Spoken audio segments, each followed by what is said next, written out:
What's going on, guys? It's your boy Moto MMA, aka Jason Boss, bringing you another video. I apologize, guys. I know I always say that I'm going to bang out more content and get better on it, guys, but I've been really busy and just there's no real excuse, but I've had a lot of life going on and kind of just fell off with it. But I've got a lot of stuff to tell you guys about, but I'll get to that at a later time. If you could, please continue to comment, like, and subscribe. Thank you to all the subscribers to my channel that got on there. Even though I haven't been on in a while, I appreciate you for subscribing. Now, on to the topic of today's video. There's two things I mainly want to talk about, and I'm bringing this to you from my living room because I kind of wanted a more comfortable environment for this video. I want to talk to you about some gun safety stuff and gun storage stuff, guys, because I think this is like a big issue that often doesn't get talked about. Now, as far as gun storage or staging, I am under two thoughts, okay? Now, you have every right to disagree with me. You can, and that's totally okay. If you have children in the home, I think, for the most part, every gun in that house should be locked away in a gun safe and a container, something where they can't get to it. A gun safe is the best, but if you, I don't know, have a box or someplace where you keep your guns that your kids cannot get to, the better. Now, I know that there are some people that disagree with me because, you know, they feel like the more they educate their child, the better, and I get that. I really do. I really do. I'm looking at two different incidents I was kind of thinking about before I made this video, just to bring it to mind. Having a gun where a kid can get to it can be a good thing and can be a bad thing, right? I did see one video where a 12-year-old boy shot and killed a burglar that was breaking in his house, was trying to hurt him and his mom.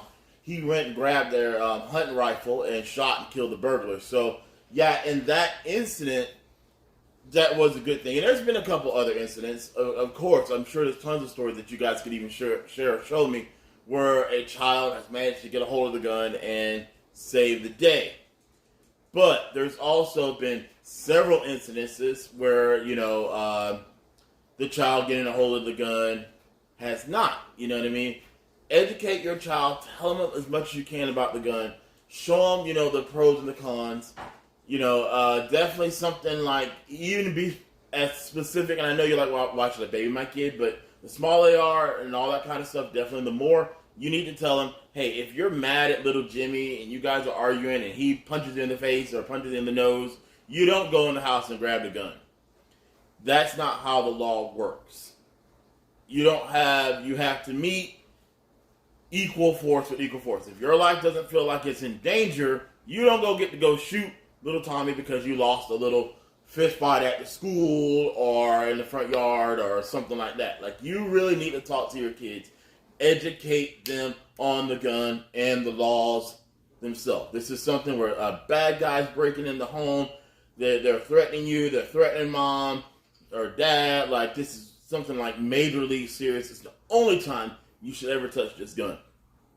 If dad or mom can't get to it, like, you really need to stress that if you're going to keep it down. Such as, like, I was looking over at the news in Virginia. Remember the 6-year-old boy that shot his teacher? She is okay, by the way, and I'll be leaving links to this stuff in the comment section so you can follow up with these stories. Well, unfortunately, because she left the gun down and the 6-year-old was able to get a hold of it, I don't think she's a bad mom, but I don't think she was a mom that thought. She was not thinking. She left that gun down. The 6-year-old boy was able to get a hold of it, take it to the school, and out of anger, shot his teacher.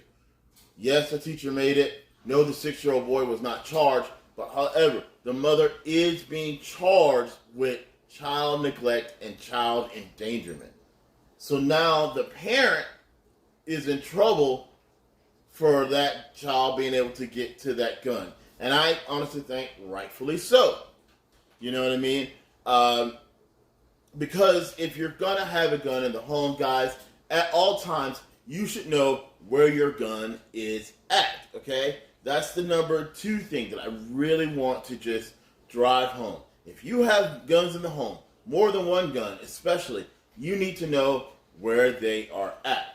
If you have several different rifles, things like that, you know you're not going to use them that often, take those rifles, put them in a gun case, a gun cabinet, whatever have you, lock them up.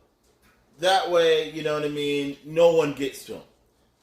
And you don't have to constantly come back and do a count or whatever. If you're the only one that knows the combination code and you know they're locked up, it's a lot safer.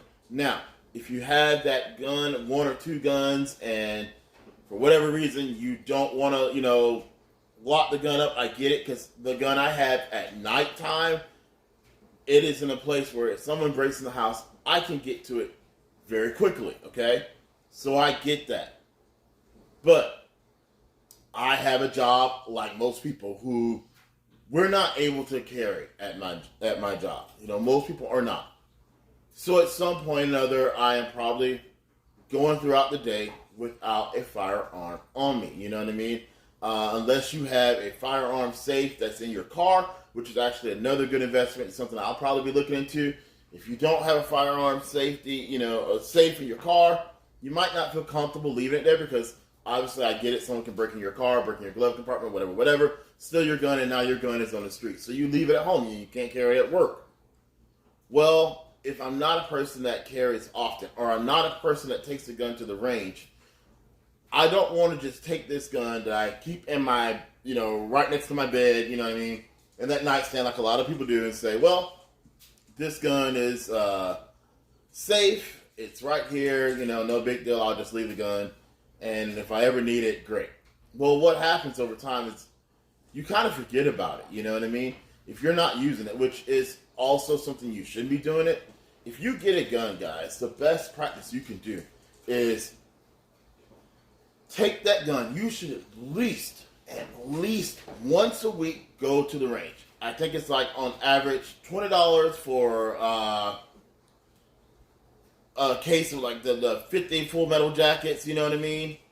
Like $20, you shooting off 50 rounds. That 50 rounds once a week can make you a more accurate and better shooter.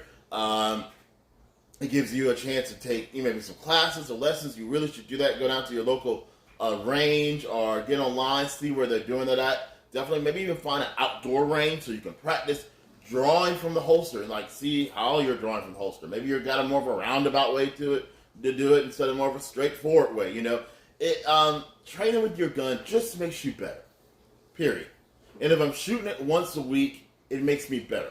But it also does what? It makes me aware of where my gun is and what condition my gun is in, And if I'm aware of where my gun is and what condition it is, if I do have little ones around the house and for whatever reason you decide, you know what?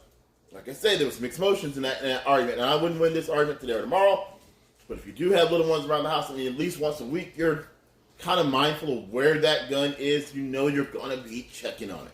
You're going to check that nightstand. You're going to check that safe or whatever have you, if everybody pretty much knows your combinations or whatever, you know what I mean? If you do decide, I want the kids to know, and you have that combination that you gave them, you know what I mean? You're going to be checking it, so you know where your guns are at. And I think that's just like the number one thing to really remember. If you do decide for whatever reason, you are American, you have the right to kind of store or stage your gun, I guess, however you want, depending upon your state laws. So please look into that as well. Store or stage that gun, but make sure you know where that gun is at all times. Just don't get neglectful and forget. Now, a good way to store or stage your guns. This is not my gun case. This is a USCCA ammo case that I got for joining the USCCA. By the way, guys, these guys are pretty awesome. The USCCA is like an insurance for gun owners. If you ever have to use your gun or anything like that ever happens, they kind of help walk you through the process and not just like give you advice, but they actually help you get an attorney. And you're not having to pay money and fees right out the pocket. This is my temporary membership. And on the back, it has a phone number and kind of the process of what to do. And it'll let you know, first thing you want to do after the shooting is call 911. Explain to them, it says I was attacked, feared for my life, and had to defend myself, you know what I mean? Please send both police and ambulance to this location. You give them the address. And then right afterwards, you have the critical response team, the USCCA's critical response team to call, and they're going to help get you through the process, okay? You comply with all the police instructions, you know what I mean? If you had your gun on you and you did have to take down a bad guy or whatever, I would suggest take your gun, either A, put it in the holster, or B, put it up before the police get there. You don't want to be in the house with the gun in your hand or something, and the police are coming because they're coming in like a heightened sense because something just happened. So put your gun away. Get it out of their way. You know what I mean? If you need medical attention, get medical attention. And then they suggest silence. From that moment on, it says, I will cooperate 100%, but first, I need my attorney, and do not talk further without your lawyer present. So it kind of helps you get through that, like, even that beginning process, because you don't want to say too much and incriminate yourself. So I can't talk any better about the USCCA. These guys are awesome. But, okay. Now on to how you should properly store your gun. Usually safes are like key, you may have a fingerprint, a combination, whatever, guys. I don't know, however you have it, okay?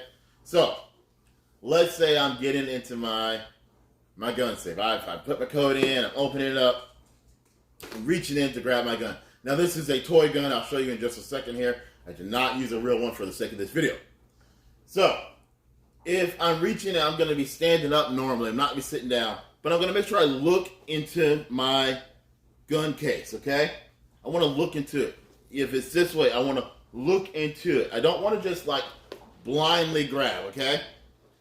Now, the best way to grab it out to me is hands. See, my hand is forward, fingers like this. I want to reach down in there. Grab it by the handle while my fingers are forward. And pull it straight up, okay? If it's this way, I'm going to reach in, grab it, pull it straight out, okay? Now, the reason why I say that, don't try to grab it by the handle and curve your fingers, because you don't want to try to grab the handle and curve around it, and your finger ends up inside of here, right? That trigger groove. If the trigger's farther back, normally too, when you have a holster, I just bought this cheap holster for this video, and I don't have a gun that fits, holster that fits this toy gun or whatever. But you don't want to accidentally pull the trigger, okay? And this also helps you even when you're getting ready to clean your gun, okay? So, when I grab this gun out, if I was to clean it, or I'm just checking it, you know what I mean? By having it in a holster, I don't have to worry about accidentally pulling the trigger. Especially if I have it in the nightstand. In the nightstand, I don't have to worry about accidentally pulling the trigger. Now, I'm going to make a little mistakes here and there with this because it is a toy gun, okay? And I'm going to show you here. You can see the orange on the end of it indicating this is a toy gun, okay? Now, if it's in the nightstand, guys, and it's in there, and I'm going through the drawer and I'm rummaging, if it's got the holster on it, it's loaded, it's ready, because I do believe if you have the gun in the house, I do believe it should be loaded. You don't want to wait till the bad guy breaks in your house to have to load your gun, okay? You just don't want to have to do that. That's ridiculous, okay? So, now, let's just say I'm getting ready to check it, clean it, whatever. If I reach down, fingers are forward, I'm pulling it out, I keep the gun down, I take the holster off, okay? I don't want to do this and put my hand in front of it, okay? Down, take the holster off. It's out of the way, okay? As the gun is pointing down, what I don't want to do next is do this. Alright, let me check my gun. Because what just happened right behind me is my bedroom, okay? If I do this, and for whatever reason, I don't know, I make the mistake, pull the trigger, bang, I just dropped in my bedroom. I don't want to do this. Let me get, bang, I just shot through a wall outside or something like that. You know, where your kids are at. So, even when you're getting ready to check it or clean it, keep the gun pointed down. All right, it's down. Now, the next thing I want to do on this toy gun here, there is a magazine release. I don't have a magazine in here. I want to hit my mag release. Boom, my mag comes out. I take the magazine out, set it down. I'm going to gun slides, restorations. I'm going to clear it. Whoop, see if anything flies out. If a bullet flies out of there, then I know, you know what I mean, that it was loaded, okay? After I've racked it at least twice, then the next thing I'm going to do is this gun doesn't lock back, because like I said, it's a toy gun. I'm going to lock it back where it's outlet exposed like that. I'm going to visually look in the chamber, put the fan there, check. Okay, now it's good to go. I know my gun is not loaded, and it's safe to clean. It's, you know, if I just want to check it, kind of go over it, anything, I know that this gun is safe, all right? That's one of the best ways to do it, guys. Like I said, keep your fingers off that trigger. Keep it in the holster the best you can. Don't get distracted. If you're cleaning your gun, clean your gun first. If you got a call from the wife, you got to take a phone call, take it, put it back up. I'd rather you do that than take it and go, yeah, I'll be right back, and set it down and then forget about it.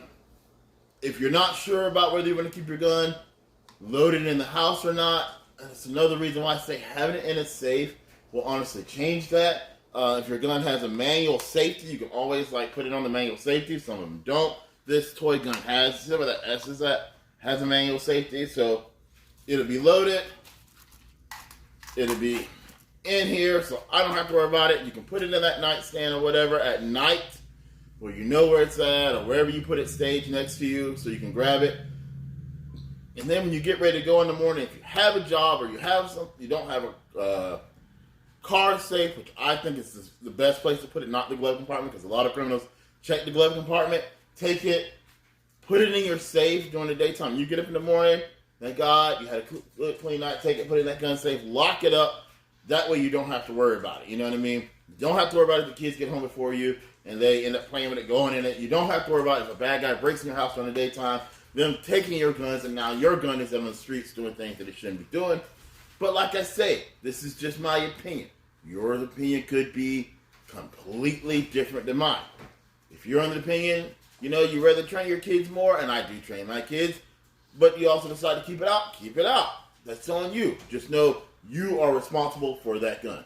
If you decide to keep them locked up, keep them locked up.